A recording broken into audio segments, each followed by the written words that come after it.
Hello and welcome to an online live broadcast that we are organizing with DCAF in honor of, or let's say in celebration of the 20th year anniversary of the DCAF Border Security Programme.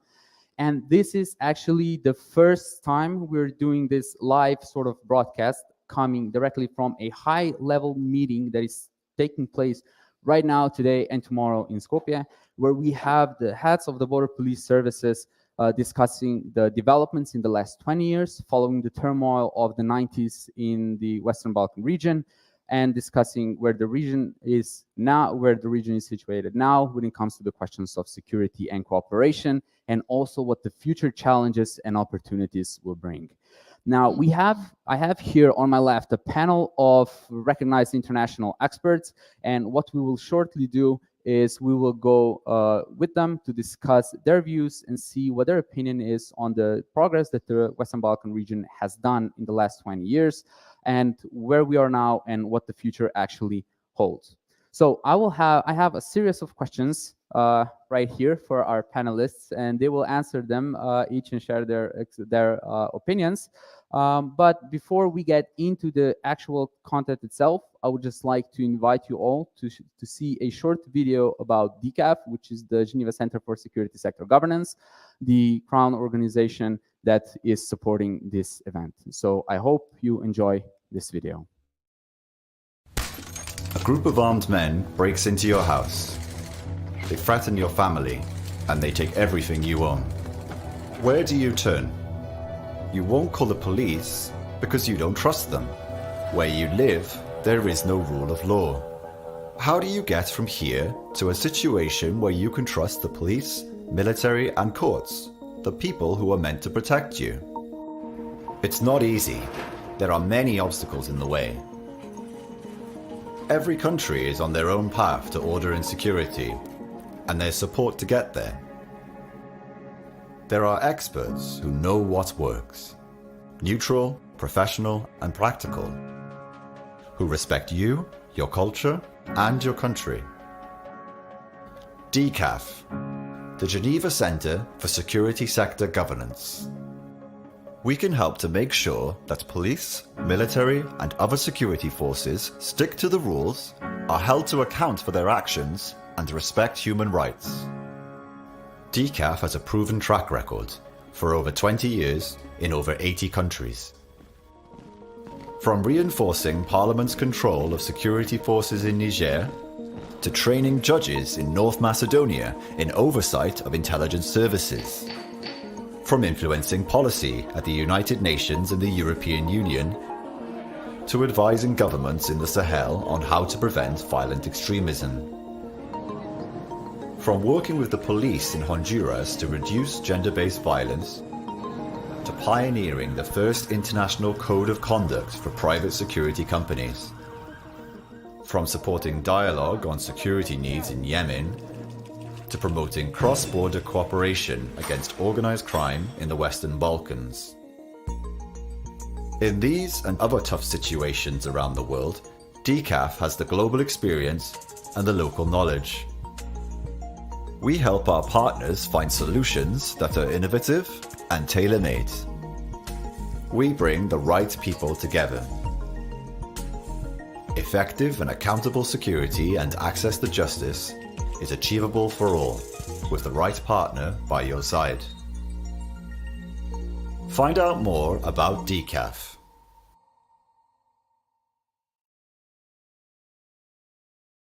Okay, and welcome back. I hope you enjoyed the video and that you found out something new about the DCAF and what we actually do. To introduce myself, my name is Rogda Rencin and I actually work for the DCAF Ljubljana office, and I will be moderating this discussion with my panelists. So just to say the brief context of why we're actually here. I've mentioned before that we are celebrating actually 20 years of engagement of the Western Balkan Border Security Programme, following the very turmoil period in the Western Balkan region in the 90s. So we will take this opportunity to talk to our distinguished panelists and just see what the actual progress or what the changes since that period have been and where we are now and what the future potential holds. So not to speak too much about it, I would directly now go to the panelists on my left, and I would give each of the panelists the opportunity to share, to present themselves, and also the organization, the agency that they are representing. So, Pavel, you have the honor. You're the first one on my left, please. Thank you very much, Rob. Good afternoon, ladies and gentlemen. My name is Pavel Stivinsky. I work as a team leader for Western Balkans and Turkey in the International Cooperation Unit of Frontex, the European Border and Coast Guard Agency. Great, thank you very much. On the left, we also have Alvaro, so please. Thank you, Rock. Good afternoon. This is Álvaro Rodríguez speaking. I'm the head of operational coordination in the European Migrant Smuggling Center. This is a part of Europol, the European Police Office. It's an EU agency based in The Hague, in the Netherlands. And our main aim, our main goal is to support law enforcement authorities to disrupt organized crime and also terrorism. Great, thank you very much. Sanja, if you wouldn't mind taking the floor. Thank you, Rok.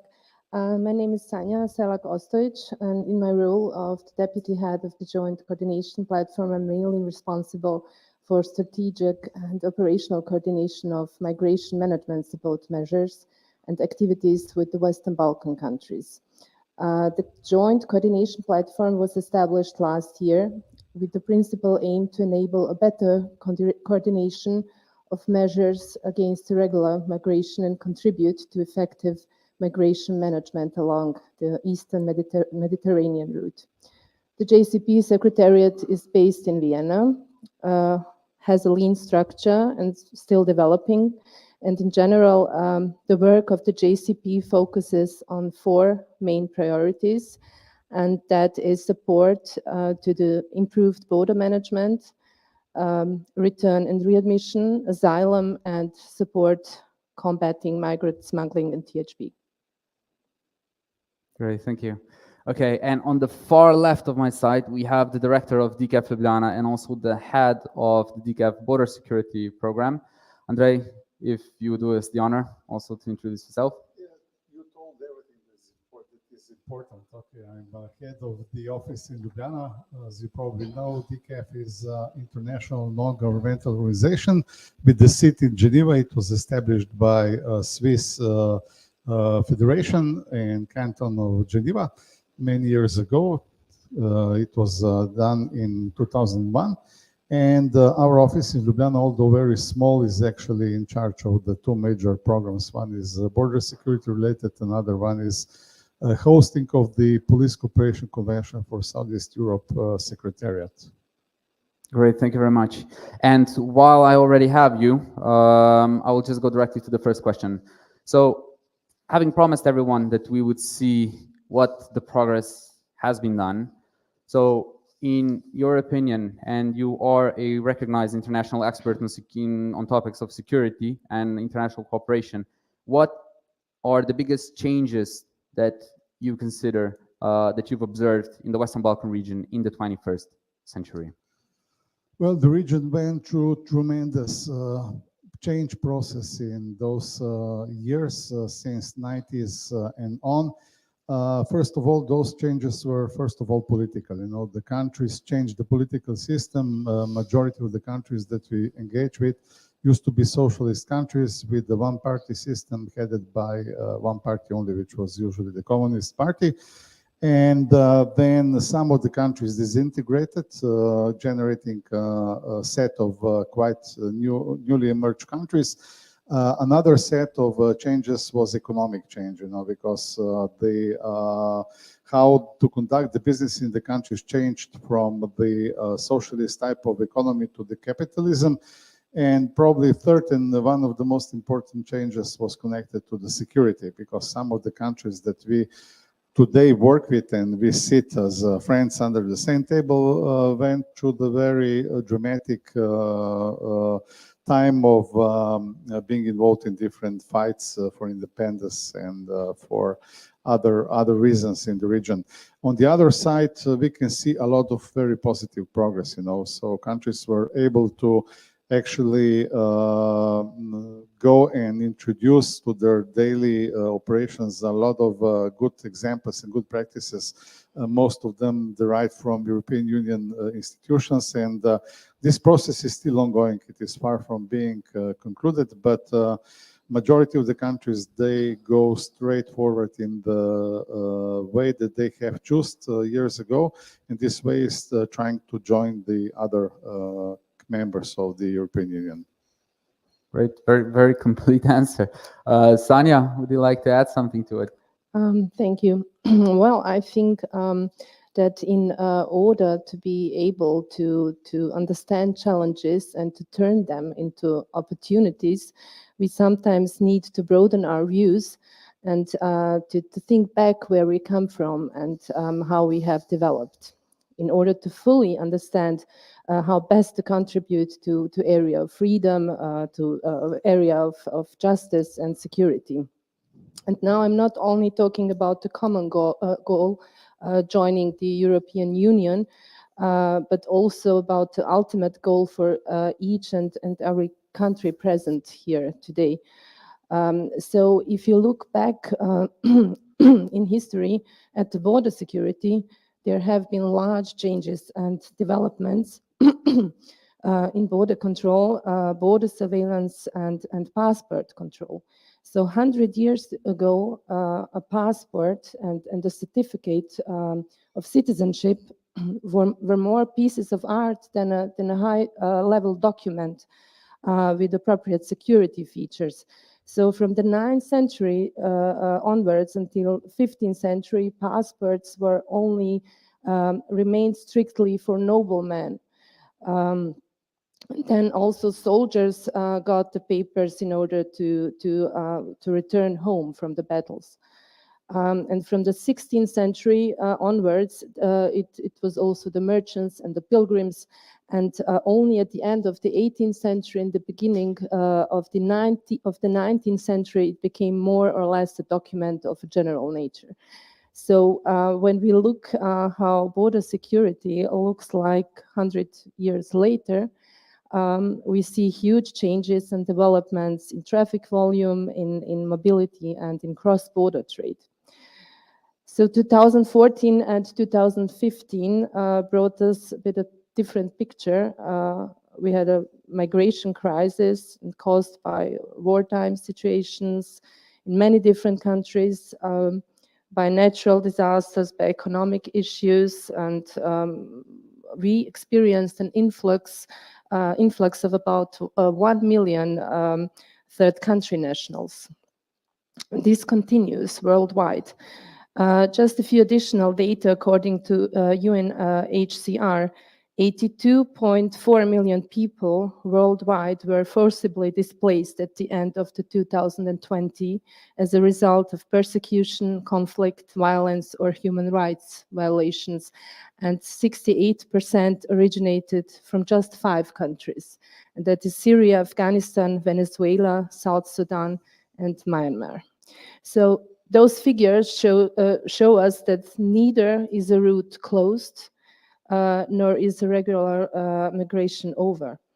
And to speak with words of the Assistant Secretary General of the United Nations, Mr. Volker Türk, we have to constantly work on applying the right standards, using the right tools, and choosing the right solutions. And that is information exchange, that is situational awareness, that is crisis management, and contingency planning as a constantly ongoing process. Thank you.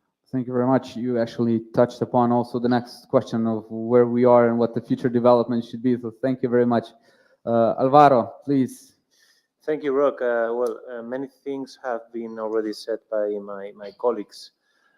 I mean, if we take the photo of the Western Balkans today, 2022, and we compare the photo with 20 years ago, this is completely different. Of course, due to geopolitical reasons, economic developments, the Western Balkan area is completely different from a positive point of view. We are talking about standards really close to the European ones. So progress and the societies are modern, and also they are adapted to the new reality and globalization. And globalization is bringing also new challenges. Also in the law enforcement sector, from our perspective, if we look the Western Balkan countries and the law enforcement actors, we see an increase in professionalism, an increase in expertise, close cooperation among Western Balkan countries, and also with some other third countries, European countries, and EU institutions. And this is the key change in terms of globalization from the law enforcement perspective. Good cooperation, teaming up, and establishing joint ventures between the different stakeholders. From our perspective, Western Balkan remains one of the key priority areas. Also from the migrant smuggling perspective, the Western Balkan per se is a natural transit hub, and it will remain in the future. So that's why we are trying to focus to boost our resources and our capacities and our responses to support Western Balkan countries.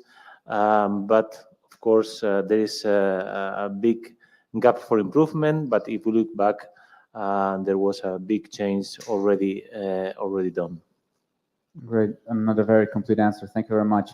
Now, Pavel, I will ask you, I'm not sure if the microphone was working the first time around, but I would like to give you an opportunity to introduce yourself and Frontex, of course. So please do that. And then, again, the same question follows you. So what are the biggest changes observed in the Western Balkans region in regards to security development post 90s period? Thank you, Rock. And in case I was not heard the first time, good afternoon, ladies and gentlemen. My name is Pavel Stivinsky. I work as the team leader for Western Balkans and Turkey in the International Cooperation Unit of Frontex, the European Border and Coast Guard Agency. As my predecessors said, the Western Balkans changed over the last 20 years immensely. And I think the turning point that we saw in this development was the migration crisis. Sometimes, many times in history, developments come from difficult moments, and this was one of these difficult moments when an unprecedented migratory crisis that was present all over Europe also touched Western Balkans.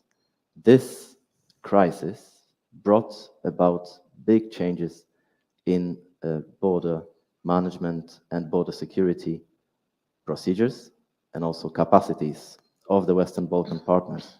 We see an immense change. We are a young organization. We only exist since 2005. But during this time, we saw an immense change in how Western Balkan partners are able to cooperate with Frontex. We started this cooperation in 2009 with signing working arrangements with these countries. And since then, they made enormous steps forward. To mention a few examples, they concluded working arrangements with Frontex. They concluded status agreements with the European Union, allowing for possibility to deploy joint operations with executive powers on their territories. For now, 3 countries did it: Albania, Montenegro, and Serbia. We are looking forward to the conclusion of further status agreements and their alignment with the current legal basis. They hosted 2 Frontex liaison officers, one in Belgrade, one in Tirana. They were beneficiaries of EU-funded capacity building projects. Not to look far, the Frontex-led project on protection-sensitive migration management under the Instrument for Pre-Accession Assistance, so-called IPA. All these developments, also creation of a partnership academy, or actually membership of a partnership academy in Tirana, all this showed how much commitment there is on the side of the Western Balkan partners in cooperating with the European Union in the area of migration management and border security. This commitment has been underlined recently by the Western Balkan partners during a second meeting between the Frontex Management Board, our governing body, and the Western Balkan partners, where they underlined they would like to keep changing in this direction, in the direction of the European integrated border management. Thank you. Thank you. So I'm guessing a lot of optimism. I'm sensing a lot of optimism, and it is true. The progress achieved in the last 20-ish something years cannot be denied. And it was Andrei, I think you mentioned very nicely that when actually we started in that first years after the wars, started bringing people together that were primarily on the opposite side. It shows a lot of progress done since then. In 2006, the Sarajevo Convention was signed, specifically stating that we want to increase our cooperation. We want to, have cross-border cooperation. We want to work with our fellow countries in the Western Balkan region to share, to pursue a common goal.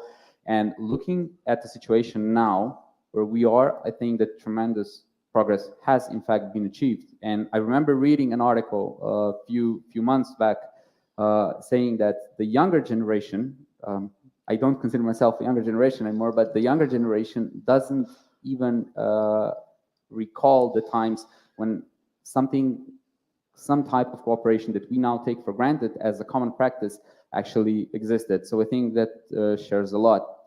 As I've said before, we're coming live from meeting of heads of border police services, and we are talking about all the development that has been done and all of the current activities that are taking place. There are many international actors, and also a lot of effort and goodwill and optimism shown from the countries and intent to continue with this cooperation. So I will go back to you, Pavel, and ask you a question. So where are we now? So what are the current challenges that we are facing, that the region is facing, and you can share also some light on what the discussions from the above is taking place. So what were the discussions taking place? Yes, this is indeed a basic question. What are the current challenges? We've seen for years already what challenges are there in the development of border management procedures and policies in the Western Balkans. It is no surprise to us that we need to invest a lot in the capacities of border police, that we need to invest in information exchange, in the management of mixed migratory flows, including registration of migrants. All this is not a challenge. All these are not challenges that can be solved in a week or a month, even a year. These challenges are with us for years already, and they will remain with us for the years to come. The European Union Western Balkans strategy of 2018 names Frontex as the responsible body to help Western Balkan partners establish their national coordination centers that would be compatible with Eurosur. We also work with our Western Balkan partners on making their registration systems compatible with Eurodac at the moment of accession. This work is done within EU-funded projects. We also work with our partners on strengthening their border management and border security capacities. And here, among the current challenges, we see what we mentioned today, Rock, in the conference, not only the need to work on specific training of border police, training them in border checks, border surveillance, screening, debriefing of migrants, but something very basic that is actually blocking a lot of possible cooperation activities, And these are English language capacities of border police in the Western Balkans, in all 6 Western Balkan partners. This is a big problem, in some countries bigger, in some partners it's less present, but still we would like to address this as a matter of priority. I would like to also add to it 2 very fresh challenges that were identified by Frontex in the recent days. First, in an analysis published yesterday, Frontex found out that in the first quarter of this year, we had many more illegal attempts to cross the border than in the corresponding period of last year. In other words, the first quarter of this year was the busiest in terms of illegal migration since 2016, so since the year after the big crisis. More than 40,000 illegal border crossings were detected between January and March 2022, which is 57% more than last year. With this, the challenge is apparent. All what we said today during the event about building capacities and building operational presence in the Balkans is true and will be true even more. Secondly, Frontex has also identified recently a risk of increased trafficking in human being and trafficking in firearms that will also be present in the Western Balkans, and this is stemming from the war in Ukraine. So this mixture of longer-term challenges and these very fresh, also some very short-term challenges is what I think we will be busy with addressing in the months and years to come. Well, we are running a marathon, I think, when it comes to this. Alvaro, if I could ask you the same, to point out what you perceive as the current challenges that we face in the Western Balkan region. Yes, Rock, complementing what Pavel already said, indeed, we saw many good signs and developments in the last couple of decades in the Western Balkan region, but we are still facing important challenges. Pavel already mentioned some of them. From the law enforcement point of view, from the police perspective, we still see that the Western Balkan is a really sensitive area, not just because of the increased number of irregular border crossings, but also because of the lack of capacities that law enforcement stakeholders and actors are suffering. They have to play with different priorities. They have to play with a massive increase of migration flows and irregular border crossing in the borders of the Western Balkan region.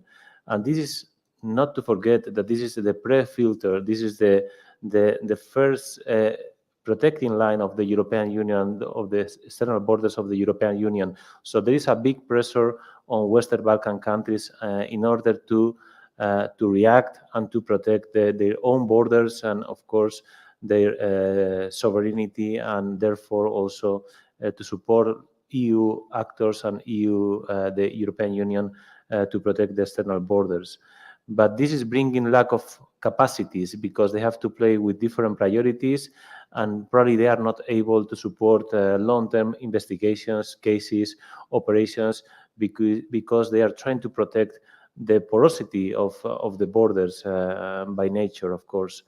There are important challenges that we are still suffering. I mean, this is a global challenge, not just for the Western Balkans, it's for the whole world. And it's about serious and organized crime and terrorism.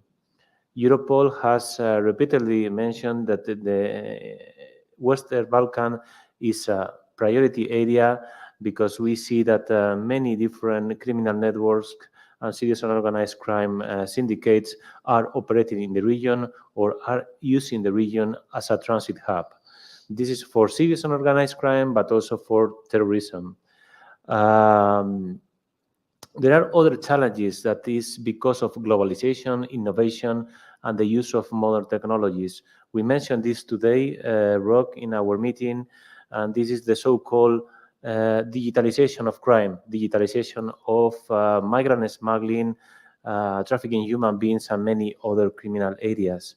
This is posing a big challenge for the law enforcement community because this implies the need for expertise, knowledge, know-how, and training. So if we need and we have to react to these new tendencies and modus operandi, we need to have police officers and law enforcement community properly updated, trained, and able to provide with a response, an efficient response to these challenges. Digitalization implies, of course, also the use of social media networks, different applications, and this is something that is happening. So we need to react in a, I would say, fast and quick manner. This is related to the sophistication and evolution of the modus operandi and the criminal behaviors that we can see already in the Western Balkan area. This is something that we have discussed also today. So aggressive behavior, violence, and I would say really aggressive modus operandi among different criminal networks, but also against law enforcement actors. So we are moving into different scenarios, new scenarios, and also the geopolitical situation around the world, what is happening now in Ukraine, but also in different third transit and origin countries, is impacting heavily on the situation in the Western Balkans. I said before that this region is per se a transit hub for many different commodities and finally impacting on the external borders of the European Union. So only by teaming up, by joining forces, by establishing synergies among different actors, we can efficiently disrupt these new challenges. In Europol, we have close cooperation, operational cooperation with all Western Balkan countries. This is important because we have the possibility to exchange personal data throughout our secure system. It is called Siena. This is an encrypted system allowing law enforcement community in the Western Balkans to exchange directly, immediately, in a fast and secure manner, personal data with us. We are supporting common action days, joint action days, and operational task forces, so real law enforcement activities. And by doing this, we are reinforcing the position and the response of the Western Balkan itself, but also in cooperation with European Union actors and member states. We have liaison officers from Western Balkans in The Hague, in the Netherlands with us, working 24/7, 365 days per year. And this is the big difference. So by joining forces, reinvesting in trust, and being able to cooperate in a really, I would say, a smooth and timely manner. Great, thank you very much. Sanya, would you like to add something to the actually, I answers would provided before you? Thank you. I'll try to answer your question from a bit different angle when we're talking about current challenges. In our daily work, we are often confronted with the phenomenon that some people see and understand the countries of the Western Balkans as transit countries from the EU to the EU. And that may be true. But as EU member states, as countries, as candidate countries and countries pursuing the goal of once joining the EU, have to keep in mind that all of us aim for a safe, secure, and well-functioning external borders. And all of us have committed ourselves to also follow the same standards. So we are committed to work following the concept of the European integrated border management. And this goes much beyond actual border control, or as some sometimes say border protection, and it includes many other areas as well, such as from embassies and diplomatic missions to close and good relations with stakeholders in the pre-frontier area and the actual border crossing points, to contingency planning and crisis management, which is especially important in today's tragic times. And finally, it means good and close relations with responsible stakeholders within the countries, inside the country, and responsible for migration management. So what I would like to point out is that an effective control of the external borders is an absolute prerequisite for guaranteeing security, for guaranteeing or ensuring properly functioning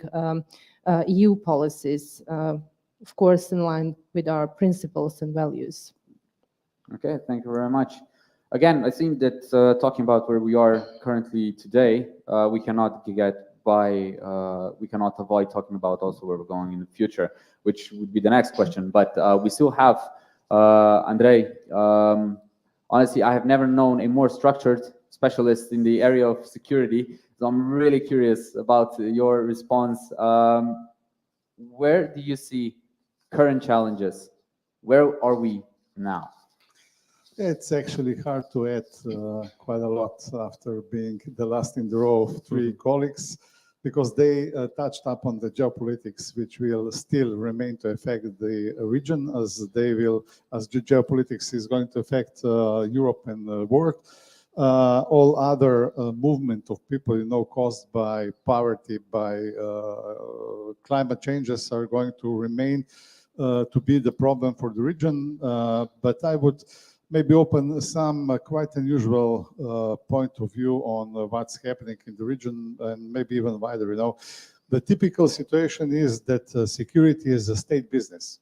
So the state has a monopoly on providing the security, which doesn't necessarily mean that you cannot switch to the more business-oriented type of how do you actually conduct your daily work.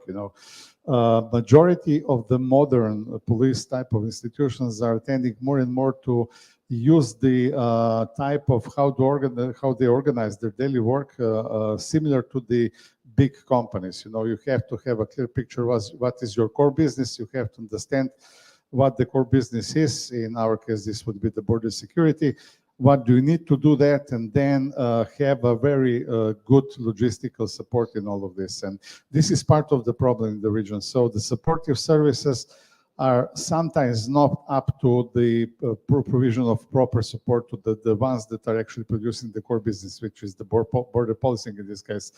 And another issue is the management. The typical management needs to be changed from the typical state hierarchical type of how do you conduct business to actually disperse responsibility a little bit lower down to the other levels of command and control.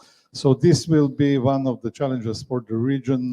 It is also the challenge for some other countries which went through the transition period, and I think this is something that should be addressed also in the future. So we understand that there's no competitors in the national states when it comes to the national security, but this doesn't mean that you cannot organize yourself in the better way, so to produce more for less money, or being more efficient and effective with the sources that you have. And the thing is that not even for the region, this is common for all the countries. You will never get the amount of money you would need. You will never get enough people that you think you need to conduct the business. But the power of management is that you are still able to produce what you are required to produce with the resources that you have available. But this is the learning process. You have to learn this. I think that was a very nice strategic way of thinking also in the whole development. And that is actually a red line that we have all mentioned, that you have all mentioned in your interventions. So I'm going to give you a challenge round. I promise I won't put you on the spot, that I won't make you nervous. Still, I'm gonna put you on the spot, and I'm gonna make you a bit nervous. So I'm gonna ask you very clearly. So the question remains the same as we've discussed before. So where do you see the future potential, or the way to go, the course? How do you see where the Western Balkan region will go when it comes to discussion of security and cooperation? But here's the trick. I'm only gonna let you speak for 30 seconds. Andrei, I'm gonna start with you. So Okay. I already mentioned the switch in the business perception, how to conduct business. The second thing that I see that is worth investing in the close future would be the more dependence on your own sources. When, for example, it comes to the building up the national IT systems, do not depend on the foreign donations which you cannot fit into the one system, but invest more in your national capacities to build up the national police backbone information systems.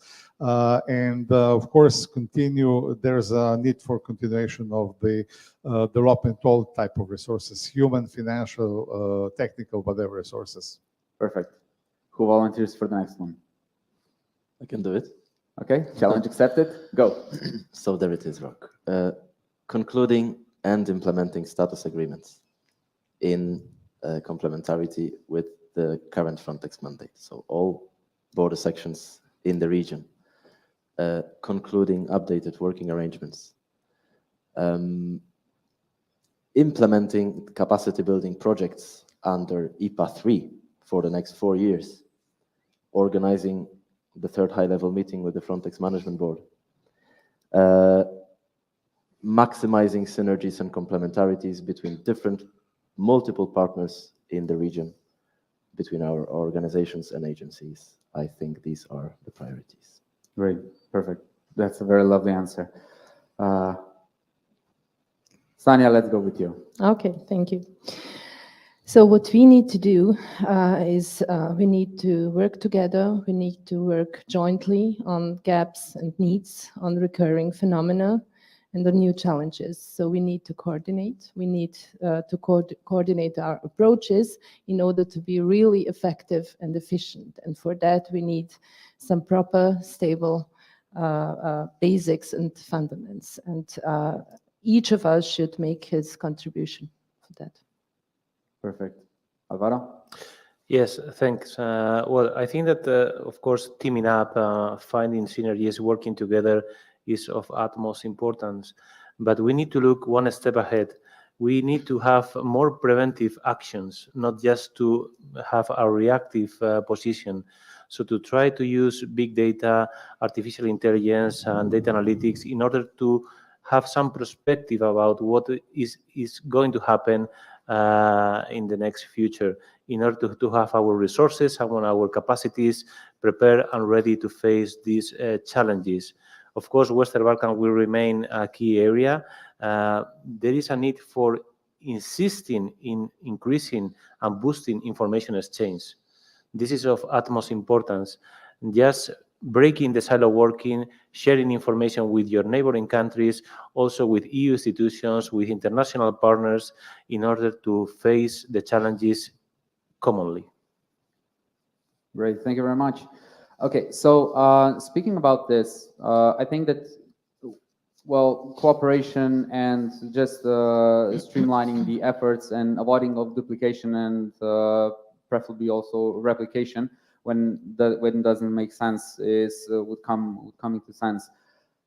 One thing that we are promoting, and this has not been structured, discussed, but I would still like to get it out there. One thing that we are promoting is cross-border cooperation among the countries and everything. I think that a very important element is also the coordination and cooperation among the international actors.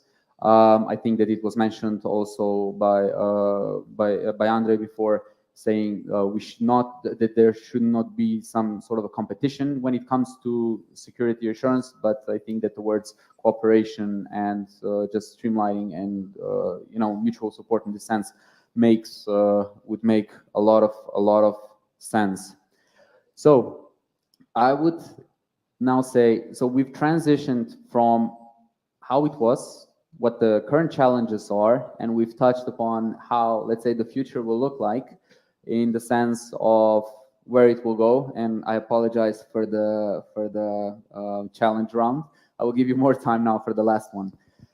But one thing that I am really positive about is that 20 years of development, change, work has brought a lot of progress and also lessons. So my question to you would be, and you are all engaged internationally, you have vast international security experience, not only security because you operate in many different areas, additional areas. So my question to you would be, everything that's taken place, all of the lessons learned, all of the trial and errors that happened, what are the lessons? What is the situation or positions where the Western Balkan can actually be a mentor? And what are the lessons that the EU and actually the whole world can learn from the Western Balkans of the past 20 years? So, Sanya, this was intended for you originally, so I will go to you and ask you to start the discussion, please. Thank you. There are certainly many success stories in the Western Balkans, and we really have a very good and close cooperation with all the Western Balkans partners. And they really also bring a huge expertise and best practices into our cooperation, which is really good. And at this point, I'd like to highlight an initiative, a multilateral cooperation project, which is under preparation at this moment. But already at the beginning, at the planning stage, we received absolutely positive feedback from all of the Western Balkan partners that they want to cooperate. This is very important. So in close cooperation with Hilfswerk International, there is a planning process running at the time for the establishment of the Western Balkans Regional Cooperation Network, with specific measures and activities to be defined together with the Western Balkan partners and the competent authorities. And this is important, together, the whole region. And the aim is to exploit the maximum potential and possibilities in order to achieve long-term targets and concepts. And these targets will be, of course, weighted individually, but the core aim is to achieve strategies with long-term solutions, so long-term and sustainable measures and solutions on regional level. So this could be establishment of a common knowledge base, facilitation of the steering of certain components of integrated border management, such as information exchange or interagency cooperation among the responsible authorities, technical and operational measures related to border control, also establishment of cooperation structures through cross-border and multilateral partnerships, etc. So all of this assumes an individual but also a regional approach and a high level of cooperation between the responsible authorities. It assumes regular exchange of information and best practices. We have already achieved a lot within another project, a pilot project with Bosnia and Herzegovina, where we have been implementing tailored activities and where we are in fact already finalizing a follow-up program. But I'm going to tell more about that tomorrow during my presentation. And similar procedures are currently already on the way with Serbia and Montenegro. We are finalizing work programs with them and preparing work visits, and the same with North Macedonia and also with Albania and Kosovo. I think that you mentioned very nicely, and it is something to be highlighted, that this is how I perceive it, that when the momentum is correct, that sticking together and responding to a situation or a challenge is very, very nice, works very well in the Western Balkan region. Alvaro, you have experience, you have been working for some time. Looking back, what stands out to you when you think about everything that's taken place, and you think to yourself, "Wow, this was really great, and this is where we can learn something from it." What would that be? Well, there are many good examples, successes that took place in the last years. From the operational point of view, from the law enforcement perspective, there are many examples about the added value of cooperating among the different Western Balkan countries, bilaterally but also multilaterally. I think that this is based on trust. So they are neighboring countries, they are able legally but also technically and operationally to exchange data among themselves. And this is also triggering the trust in order to have long-term strategies from the law enforcement perspective. If I may also to add one specific element, and I think it's really, really important, international police cooperation, international cooperation is costly, is resource demanding. And we need to take this into account for the future, because if we have in mind sustainable approaches in the Western Balkans, this is consuming, this is costly. So all the European institutions and different countries, we need to continue investing in the law enforcement sector, from the training and up to the capacities area, because this is something that, according to my previous statement, is clearly needed. If modern technologies, evolution, innovation is impacting on the criminal landscape, we need to invest on these areas as well. And this is, as I said, costly, and we need to rely on international institutions and also in the funding that is available throughout Impact, throughout IPA, Western Balkan projects, where there are many different donors and different stakeholders able to provide with this required funding. Great, thank you. Okay, being aware of the timing a bit, Pavel, I will ask you to have your short input, please. Very well. With no other region in the world has the EU been so profoundly integrated in the area of, or engaged in the area of border management and border security. So here, Western Balkan partners can be proud to say to other countries outside the European Union how it's done. We would like to see this level of integration elsewhere in the world. The European IBM community basically already includes Western Balkan partners, even though they are outside the European Union. European Border and Coast Guard community includes Western Balkans as the only non-EU partners. I remind what I said 5 minutes ago about the high-level meeting with the Frontex governing body already 2 times. Western Balkans were the first to conclude status agreements. Western Balkans were the first to implement them. Whatever new idea, whatever new pilot project Frontex would like to test outside the European Union, it's always Western Balkans. Their commitment to the European IBM standards is just exemplary for other countries outside the European Union.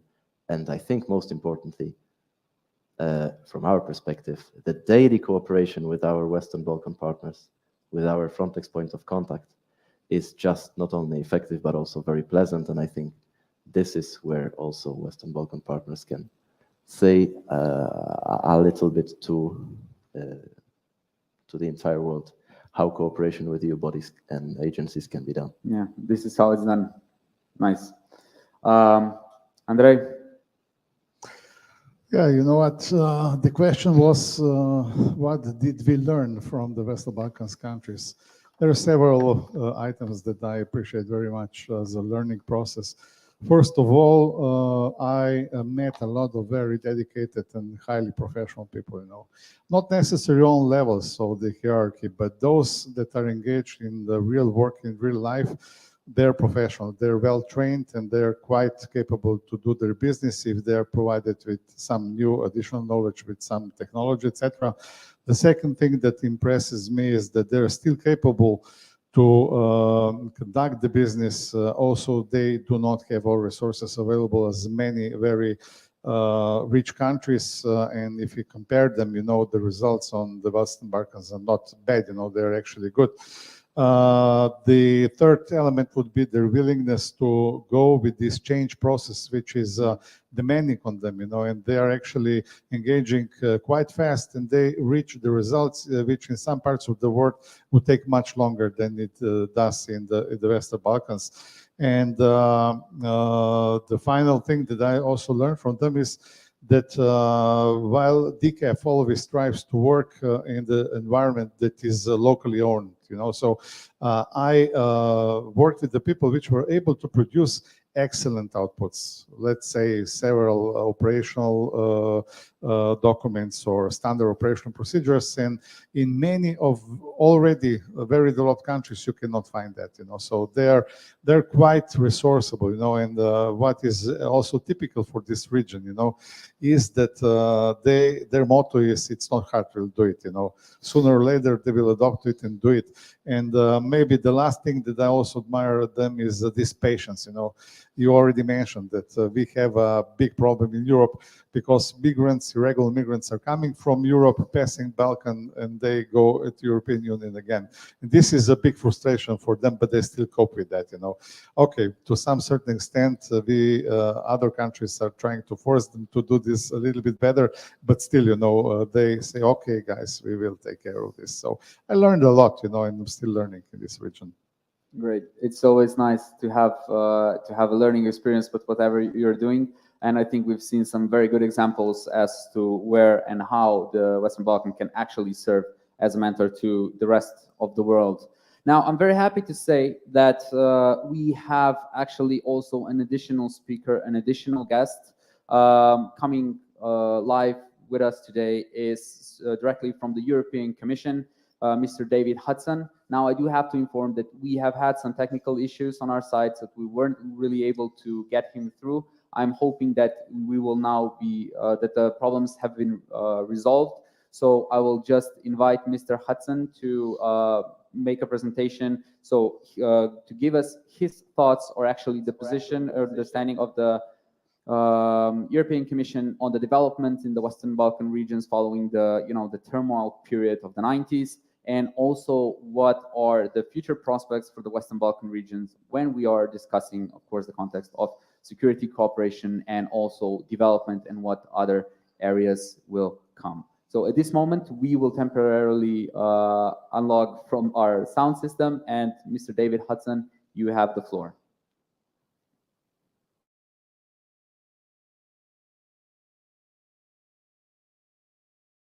Try again. Good afternoon. I hope you can hear me now. It's a great pleasure to be here today. My greatest regret is that I can't be down with you in Ljubljana, but I'm having to do this from my office here in Brussels. I would probably spend more time on the second part of your question, what we're going to, how the European Union will work towards the future rather than looking at the past, because I certainly in the room, and we've already heard today from people who are far more expert in this than I am, as to what has been achieved. All I will say is that as somebody who was in the region with the European Commission from 2002 to 2010, I was in delegations in the region. I saw the evolution even over that time frame in terms of just the work in the area of security in general, in borders in particular. Let's not forget, certainly 2003, 2004, there was still the occasional live fire incident across borders in the region. Not very many of them, and we're not going to name names here and now, but it was an occurrence that did still happen. That is almost inconceivable today, that we now have a situation where there is a great deal more stability. There's a great deal of confidence and trust between authorities in the region. There's a higher level of professionalism than we saw at the time, and the changes are almost between night and day in terms of where we are in terms of border management, border control, border security in general. And that's, as has been said by others, is a testimony to the professionalism and the hard work of the administrations of the region and of their personnel, and also of the support that's been provided, by donors, the European Union, many others, by organisations such as DCAF, who have worked, over this period of time in order to bring us up to the point where we are now. And where we are now is a fascinating moment. I speaking for the European Commission, my main specialism isn't borders. It's been rule of law. It's currently regional economic integration, and the European Union. I mean, a couple of things to note about the European Union. I mean, as we all know, that we are basically at heart a peace and security exercise. That is where the European Union was born. It was out of ensuring that we would never see, between member states of the European Union, the types of conflicts which had plagued the previous 100 years of the Union's history, or of the history of the member states, by and ensuring peace and stability by fostering economic integration as a means of ensuring mutual confidence, mutual interdependence, and working together in these areas of common interest. And that's very much the approach that we continue to adopt through the Western Balkans by promoting a European integration agenda to help confidence building, to help generate economic ties, to help generate ties between people and between businesses in order to ensure stability and growth and shared prosperity in the region for the future. Now, that side of what the European Union is basically involves removing many borders. It involves, obviously, through regional economic integration, analogous to the path which we have in our single market, but working through what we now call the common regional market, to have free movement of goods, free movement of capital, free movement of services, free movement of persons. We're talking about removing certain types of border, in order to foster economic development, in order to build linkages within the region, in order to build regional stability. But of course, it's part of the fascinating nature of the European Union that we have, in order to ensure this great openness internally, we hope ensuring a similar level of openness inside the Western Balkans, that we also need, has been mentioned by previous speakers, a strong external, a coherent, strong approach to our external borders through the European Union. And we have this in the European Union through our integrated border management approach, so IBM, where we're trying both to make the region secure for citizens, but to ensure that all of these flows that we want to take place, cross-border traffic and exchange, can take place, building good neighborly relations, stronger economies. So what we're looking for is open, well-controlled, secure borders, and that's what we're working towards in the Western Balkans as well. Very much based upon the fact that this region will, potential candidate countries, we expect, membership of the European Union in the future of this region. So we are building towards a system which is the European Union system to assist, and ensure that come the date of accession, that countries can join, and that we know that our external borders are safe and secure, and that the country knows that it is fully integrated in and able to benefit from our system of integrated border management.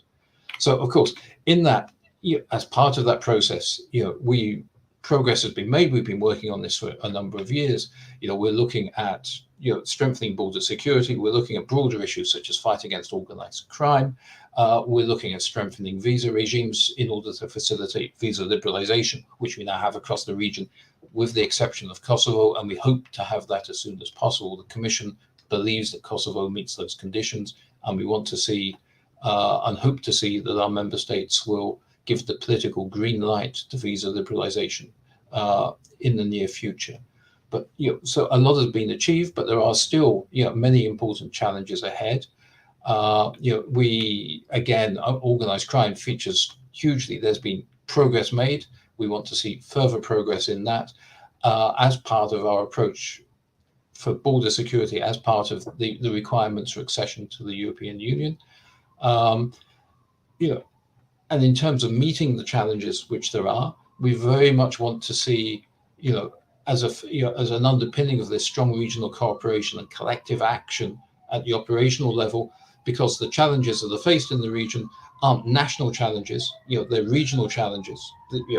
Regional challenges for the Western Balkans, regional challenges for Europe as a whole and for the European Union. And so much of our action is devoted to supporting the regional dynamic, to supporting regional cooperation and regional collective actions. We've achieved this, as has been mentioned, through the instrument for pre-accession, which has provided support for investment in infrastructure. It's provided capacity building, and these are important elements. But they're not the only elements where